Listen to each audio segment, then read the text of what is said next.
నీకు విషయం తెలుసా? నీకు విషయం తెలుసా? చెప్పకుండా ఎలా తెలుస్తుంది? అలా గొంతు చించుకుని అరుతావే, చెప్పి సావచ్చు కదా. రావే! ఎక్కడికి రావచ్చు దొంగ నా కొడక? అట్లక్కడ ఎర్రగా కాల్చి పిర్ర మీద వాతలు పెడతాను దొంగ నా కొడక. ఇంట్లో పనులని నువ్వు చేస్తావు వస్తే నేను చచ్చి 3 రోజులు అయ్యింది. చత్తే సావు. ఎవడికి నాకేమన్నా చెప్పి చచ్చావా? నాకేమన్నా ఆస్తి రాసి ఇచ్చావా?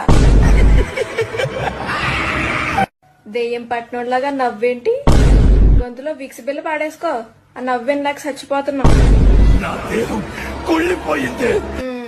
అందుకే రోజు సబ్బుతో మంచిగా రుద్దుకుని స్నానం చేయమని చెప్పేది. సరిగ్గా స్నానం చేయకపోతే అలాగే దేహాలు అయ్యి కుళ్ళిపోతాయి. వదలా, నిన్నొదలా. వదలకపోతే చీపురు కట్ట తిరిగేసి ముడ్డు మీద వాతలు పెడతాను. వదలా బొమ్మాలి, నిన్నొదలా. ఒకసారి చెప్తే అర్థం కదా నీకు? మేము బొమ్మలు అయ్యి కొను. నువ్వు బొమ్మలు అయ్యి అమ్ముకోవాలంటే పక్క వీధిలోకి వెళ్ళి అమ్ముకో. మా ఇంట్లో చిన్నపిల్ల ఎవరు లేరు. పొద్దున్నే బొమ్మలో అని అమ్ముకుంటున్నాను. నీకు విషయం